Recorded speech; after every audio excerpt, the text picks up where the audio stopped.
ம். ம். மாலை நேரம். வணக்கங்கள்.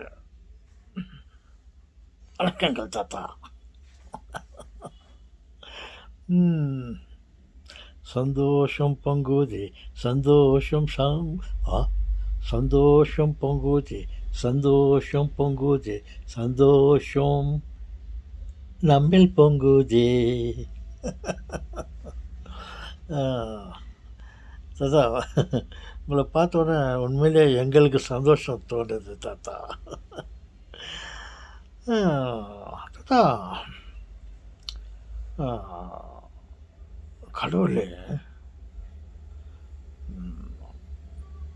மனுஷனாக இருந்தார் என்று சொல்கிறாங்க இல்லையா, அது உண்மையா தாத்தா?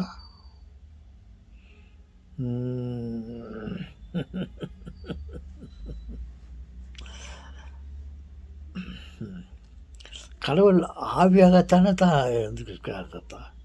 கடவுளுக்கு உருவம் இல்லையா தாத்தா? அப்படி இருக்கும்போது கடவுள் மனுஷனாக இருந்தார் என்று சொல்கிறார்களே, அது யாரை ஏமாத்துகிற பேச்சு தாத்தா?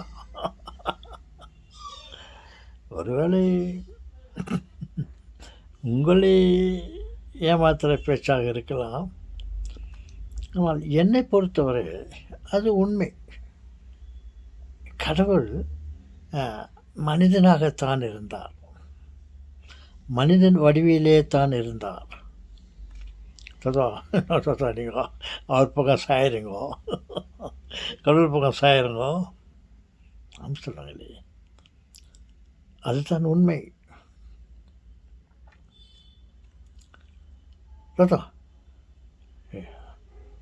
உண்மையாக சொல்லுங்கள் தாத்தா. ஆம் சொல்கிறாங்களே, இது சத்தியம்.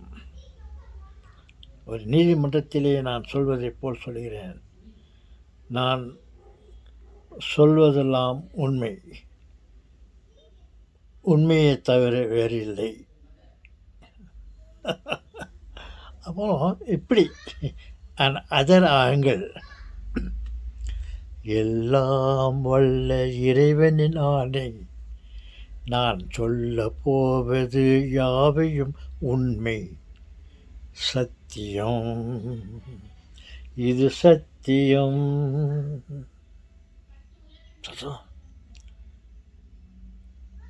நீதிமன்றத்தில் அந்த புனிதமான நூலுங்க மேலே கையை வச்சு நான் சொல்லப்போவது யாவையும் உண்மை, உண்மையை தவிர வேறு இல்லை என்று சொல்வதை போல் நீங்கள் சொன்னீங்க. அப்புறம் கடவுள் மேலே சத்தம் போடுறீங்களே சத்தம், எல்லாம் வல்ல இறைவனினாலே நான் சொல்ல போவது யாவையும் உண்மை, சத்தியம், நான் சொல்ல போவது சத்தியம். என்னத்தை நீங்கள் பொய்யை உண்மையாக ஆக்குறீங்களா? நான் சத்தியம் சொல்லுகிறேன். நான் சொல்வது உண்மையை தவிர வேறு இல்லை என்று அங்கே சொன்னேன். இங்கே எல்லாம் உள்ள இறைவனின் ஆணை, நான் சொல்ல போவது யாவையும் சத்தியம் என்று சொன்னேன் இல்லையா? அப்போ நான் சத்தியத்தை தான் சொல்லுகிறேன். இல்லை தாத்தா, அவர் ஆவியாக தானே இருந்தார் தாத்தா, ஆவியாக தானே இருக்காரு. கடவுளை நம்ம யாரை பார்க்க முடியாது. அதுக்கும் போது எப்படி மனுஷனாக்குறாரு இருந்தார் சொல்கிறாங்க தாத்தா.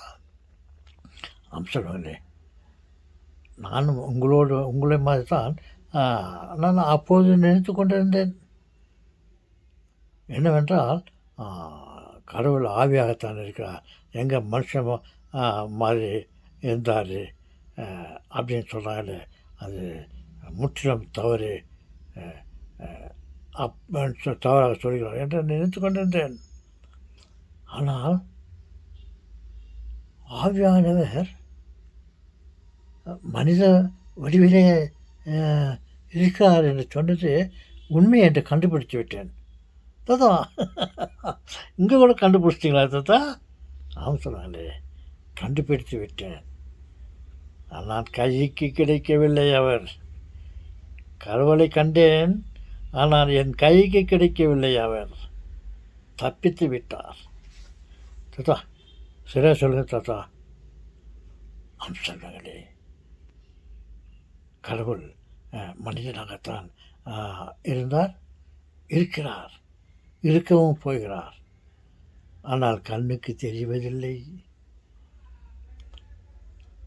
அப்படின்னு சொல்லுவாங்க இல்லையா. ஆனால் என் கண்ணுக்கு தெரிந்தார், நான் அவரை கண்டேன். என்ன தாத்தா நீங்கள் எங்கேருந்து எங்கே போய்ட்டு உங்களை லிங்க் பண்ணிக்கிறீங்களே தாத்தா? இல்லை சொல்லுங்களே, அது லிங்க் ஆகுது.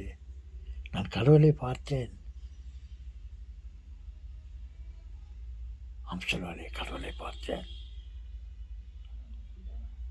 ஒரு முறை நான் மிக இயலாம அந்த நிலையில் இருந்தேன். நான் நோய்வாய்ப்பட்டிருந்தேன். நோய்வாய்ப்பட்டேன்னா அது பெரிய நோயில் ஒன்றும் இல்லை. ஜஸ்ட்டு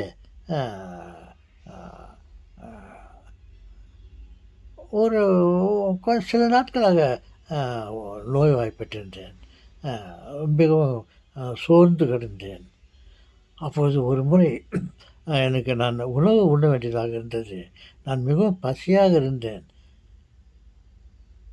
பாட்டியம்மா எனக்கு சாப்பாடு செய்து வச்சுட்டு, என்னங்கோ எழுந்து சாப்பிடுங்கோ, எழுந்து சாப்பிடுங்கோ, நைட்டு கூட சாப்பிடல, இன்ஜெக்ஷன் போட்டு நைட்டு கூட சாப்பிடல, எழுந்து சாப்பிடுங்கோ அப்படின்னு சொன்னாங்க.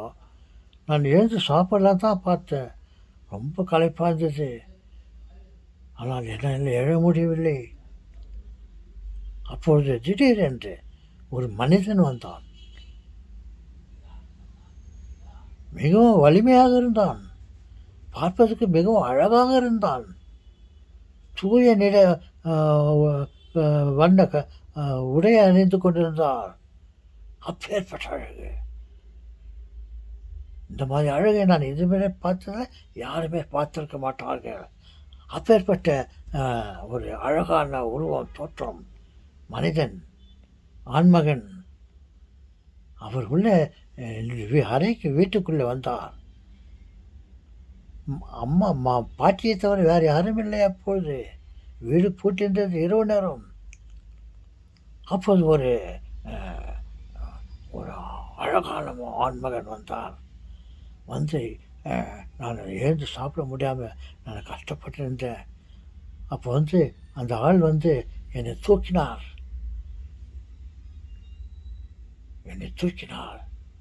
தூக்கி அமர வைத்தார், உட்கார வைத்தார். நான் யாருடா இது? யார் என்னை வந்து தூக்குறாங்க? யார் இது அப்படின்ட்டு பார்த்தேன். என்னை தூக்கி அமர வைத்து என்னை சாப்பிட வைத்தார். எனக்கு ரொம்ப பயமாக இருந்தது, மகிழ்ச்சியாக இருந்தது, பயம் இல்லை, சந்தோஷமாக இருந்துச்சு. அப்பேற்பட்ட உருவம், அழகு உருவம். ஓ, யார வீட்டில் இல்லையே, இவர் எப்படி வந்தார்? யார் இவர்? கதவெல்லாம் சாத்திருக்காங்க. யார் இவருன்னு சொல்லிட்டு ஒருவேளை ஒரு கடவுளாக இருக்குமா சொல்லிட்டு நான் தெரிந்து கொண்டேன். ஹெவன்லி ஃபாதர் ஜீசஸை கூட நான் பார்த்துக்கிறேன். சில சமயங்களில் பல முறை என்னுடைய கிணவில் வந்தார். என்னோடு ஒரு நண்பனை போல் என்னோடு பழகினார். இப்போது படங்களிலெல்லாம் பார்க்கணும் இல்லையா, ஜீசஸ் பிக்சரெல்லாம் பார்க்குற படமெல்லாம், சிலை உருவமெல்லாம் அவருடைய உருவம், பாடி ஸ்ட்ரக்சர் ஜீசஸ். பட் இவர் அப்படி இல்லை. இவர் ஒரு வினோதமான மனிதனாக இருந்தார். என்னை தூக்கி உட்கார வச்சார். அப்போ நினச்சேன், இது கடவுளாக தான் இருக்கும். சரி, வீடரை போட்டுக்குது, இவர் என்னை மட்டும் ஓட முடியாது, இவரை பிடிச்சிக்கலாம் சொல்லிட்டு ஆசையாக நான் அப்படியே அவரை கட்டி பிடிச்சேன். அவரை அப்படியே கட்டி பிடிச்சேன். திடமான மனிதனாக இருந்தார்.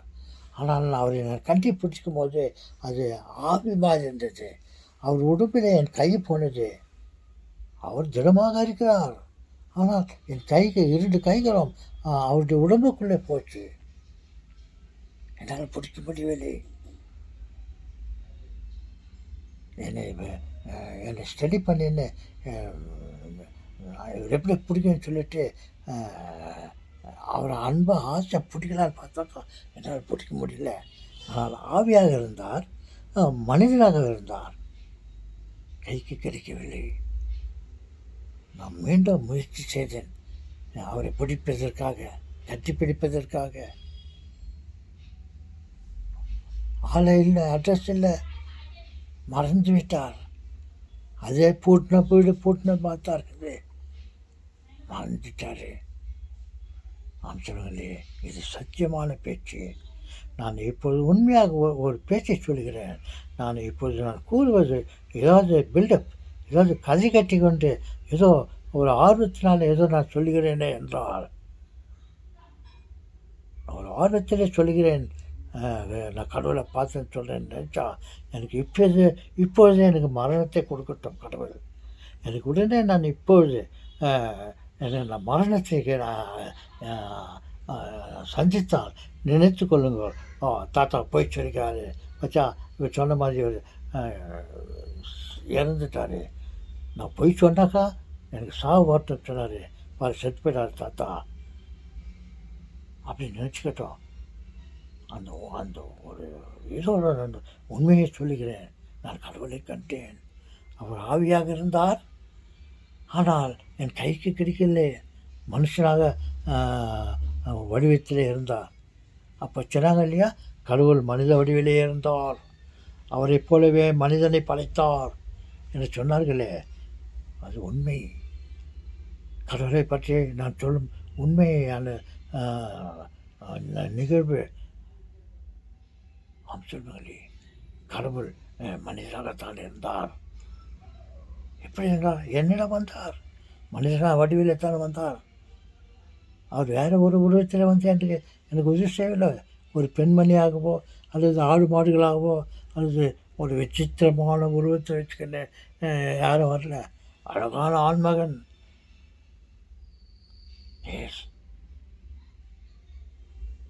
கடவுள் மனிதனாக இருந்தார். மனிதனை படைக்கும்போது உலகத்திலே உள்ள அத்தனை படைப்புகளும் படைத்துவிட்டு ஒரு மனிதனை படைத்தார். அது வந்து தன் வடிவிலேயே படைக்க வேண்டாம் என்று அவருடைய வடிவிலே மனிதனை படைத்தார் என்று சொல்கிறார்களே, பைபிளில் சொல்லுகிறாங்க, நம்ம கேள்விப்பட்டிருக்கோம் இல்லையா? அது உண்மை செல்வங்களே. அது பொய்யாக இருக்கலாம், அதை நான் அனுபவித்தேன், அந்த கடவுளை நான் பார்த்தேன். மனுஷனாக இருந்தால் அதே சமயத்தில் அவர் ஆவியாக போயிட்டார். நான் அவரை பிடிக்கும்போது என் கைக்கு கிடைக்கவில்லை.